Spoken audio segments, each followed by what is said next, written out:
Je vous présente mon dernier sortie de triptyque. J'en ai fait une collection j'en suis à mon 25, 26e, je me rappelle plus, 26 peut-être, de grands tableaux qui font en fait 2 mètres de haut sur 3 mètres 60.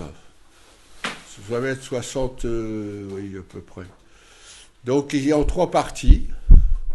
C'est-à-dire là, on ne voit pas parce qu'il est bien raccordé. Donc, et puis j'ai des sortes de mortaises qui font que ça fait qu'un seul tableau. Voilà, c'est sur bois, à l'acrylique.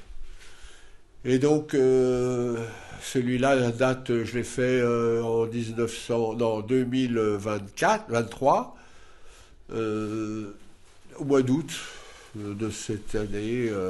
Ça a mis, quoi, 3 4 mois, 3 mois pour le faire, vraiment, quoi. Ce triptyque, j'avais déjà en tête le fait un arsenal de formes, un arsenal d'histoire, de détails, de composition, de scénettes, qui faisait un tout en fait. Parce que le tableau, le symbole de la page blanche, je ne l'ai pas puisque je sais ce que je vais faire à l'avance. Donc je n'improvise pas. Aussi, s'il y a de l'improvisation, c'est en cours de tableau. Mon véritable thème de cette fresque, de ce tableau, c'est, selon l'évangile de Saint Matthieu, 13, chapitre 17, c'est des choses cachées depuis la fondation du monde. C'est-à-dire, c'est un titre qui est connu, mais je l'ai gardé en ma mémoire pour baptiser ce tableau parce qu'il est vraiment significatif et il me passionnait, quoi. Et il est universel. Alors des choses cachées, effectivement. Ce tableau, à la différence d'autres, est difficile à expliquer pour moi. Je n'arrive pas à voir parce que l'explication, elle est écrite puisque le tableau en lui-même est une écriture, puisque le dessin est une écriture à la base. Mais souvent, on me demande de commenter pourquoi ceci, pourquoi cela. Mais pourquoi cela, c'est-à-dire c'est une histoire sans parole, quoi. Alors il y a des thèmes, les animaux qui se baladent par-ci, par-là, mais c'est difficile à expliquer parce que l'explication tue, généralement. Ou alors, il faudra plusieurs explications, c'est ce qui se passe. Souvent, j'improvise, donc c'est de l'improvisation. Mais pour moi, c'est l'image qui compte, et c'est la vision de l'image et la poétique qui compte le plus. Voilà, le fait de la danse du monde et qui s'explique non par des formules, mais une vision de tous ces personnages. Ça fait comme une sorte de feu d'artifice. Et c'est ça qu'il faut, c'est que les chocs des personnages, le choc des scénettes font qu'il y a un boom, quoi, un mur du son qui fait boum. Et on le ressent très bien, quoi. Ça, il y a une espèce d'extase qui se fait, une mini ou méga extase, hein. Mais je ressens quand les choses marchent, quoi. Et quand ça détonne. À gauche, vous voyez, à gauche, là où il y a les immeubles haussmanniens, j'ai vécu vers Passy dans mon enfance. J'étais en Auteuil, et dans le bas 16e. Et alors là, j'allais à pied le long de la quai Kennedy. Et j'allais aux Beaux-Arts, au cours du soir, le dessin, et je voyais toujours ce métro passer à Bir Hakeim, et qui s'engouffrait dans ces immeubles haussmanniens. Et je me rappelle qu'à ce niveau-là, vous voyez, quand le métro arrivait, et alors je traversais la Seine, c'est un panorama extraordinaire, alors il dit pourvu que le pont s'écroule pas, je suis un peu anxieux de tempérament, et puis arrivé là, on voit plus la Seine, et ça faisait comme un gouffre. C'est-à-dire les immeubles étaient comme des parois rocheuses et à un moment donné, avant d'arriver sur le quai de la gare qui se trouve à ce niveau-là, il y avait un moment d'incertitude où il n'y avait plus de parapet, enfin plus rien, quoi. Je me disais, oh là là, alors c'était toujours un petit peu des mini-stress. Bon, il m'en faut pas beaucoup, vous le diriez, mais quand même, c'est impressionnant ces immeubles, surtout quand on est dans les mots, mais encore ça me fait un peu des choses, ça fait des picotements de temps en temps. quand je passe. Alors ici, vous aviez des anciennes... Alors là, c'est un peu un métro transposé, vous voyez. Et là, il y a les ascenseurs, des anciens ascenseurs poétiques. Et si je continue un peu ma pensée de haut en bas, nous avons un décrochement, puisque sur cette fresque, on a quelques petits motifs religieux, quelques clins d'œil qui baignent notre humanité et qui la fécondent aussi, bien sûr. Les rameaux, où on voit le Christ, j'avais fait d'ailleurs un thème comme ça, le Christ à Neuilly, mais là il arrive en direction de Passy, là. Alors il y a des gens en été qui le regardent passer, Et donc il est aussi dans un univers de danseuse, hein. Il y a toute une sorte il y a le pianiste de bar avec les ballons pour faire que les doigts soient plus légers, qu'il faut sa petite symphonie, les admiratrices. Et vous avez une sorte de ballet dansant, et c'est le long de la Seine, on peut dire, hein, parce qu'on peut dire que c'est la Seine, la Sequana, qui s'envole. Alors j'en parlerai après. C'est la péniche qui est amarrée aux berges, et vous avez sur le câble de l'arrimement de la péniche cette danseuse qui est comme sur un fil. Là, vous voyez, alors donc il y en a qui font des figures, etc. Donc c'est tout un univers mêlé de la circulation avec les klaxons. C'est un univers parisien, hein, on est déjà sur l'opéra là. Hein. Donc cette rivière, elle sort effectivement de son lit. Et pourquoi elle sort de son lit? C'est ça qui est étrange, c'est un phénomène généralement.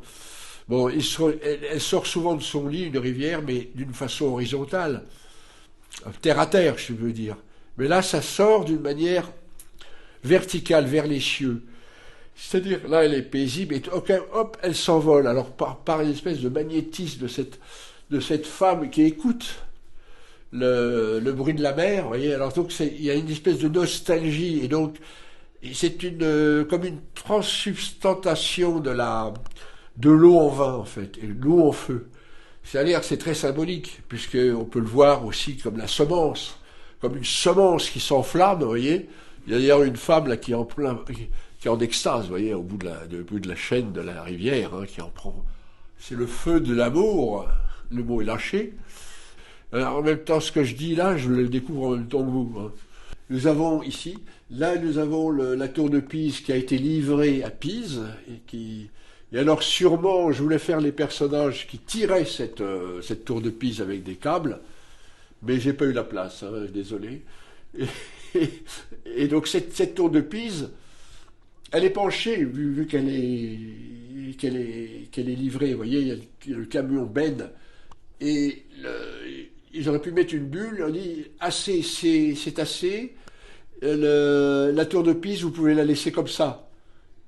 C'est bon, on ne tire plus à la verticale. Enfin, c'était prémédité, quoi. La tour de Pise est penchée dans mon histoire parce que c'était voulu. Et plus loin, nous avons... alors, je me suis inspiré, bien sûr, du Gréco, assez mal pour que ça devienne vraiment la partie intégrante du tableau, parce que c'est pas vraiment un Gréco, mais c'est inspiré du Gréco, vous voyez. Et...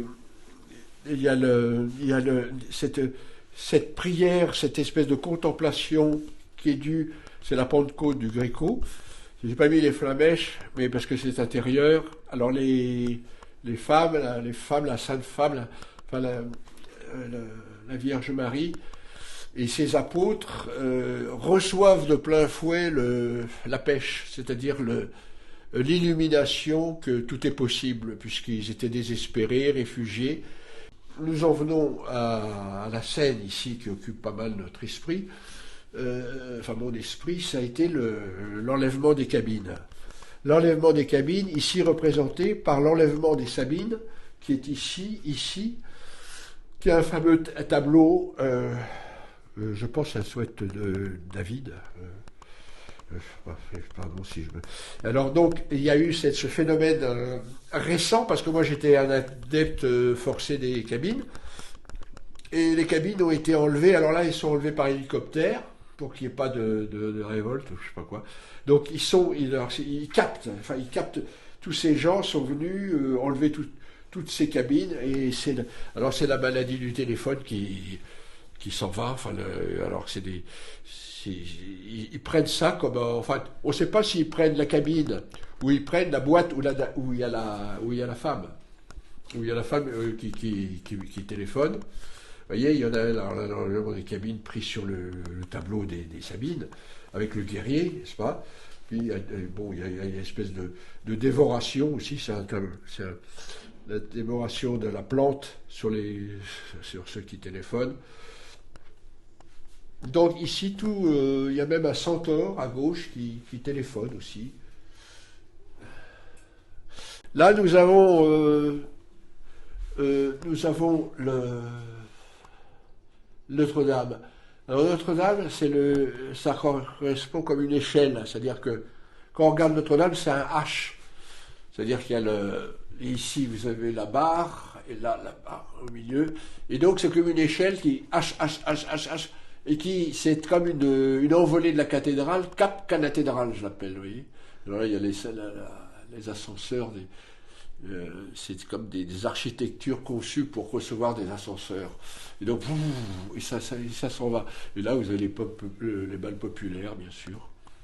Alors là, il y a alors oui, nous avons forcément là, une fuite à cacher depuis la fondation du monde, c'est-à-dire il y a aussi les actes qui ont fait le déclenchement des grands phénomènes humains, comme le diable, qui tente, c'est l'émancipation c'est la perte de la connaissance par le fruit défendu. C'est-à-dire c'est le contraire. Hein. Bon, généralement on dit c'est le fruit de la connaissance. Là, ils perdent la connaissance quand ils mangent le fruit défendu. Ils y perdent leur nature divine pour faire l'expérience des rampants, c'est-à-dire du fleuve qui coule. Mais là, il s'élève, attention, hein, avec les ibis. Ne pas oublier le vol des ibis, en haut. Et donc, alors ils croquent avec appétit, avec gourmandise, vous voyez. C'est des gens qui sont... Et là, il y a des gens indifférents qui passent comme ça, des randonneurs le long de la forêt. Et nous avons une croqueuse de pommes aussi, non des moindres, ici, là, qui regarde, bon, qui est une contemplatrice de la vie en général. Faut tenir sa droite, quoi. Enfin, tenir sa droite, ou enfin avoir le pied marin pour pas faire d'erreur parce que ça gâcherait tout, quoi. Il faut l'équilibre.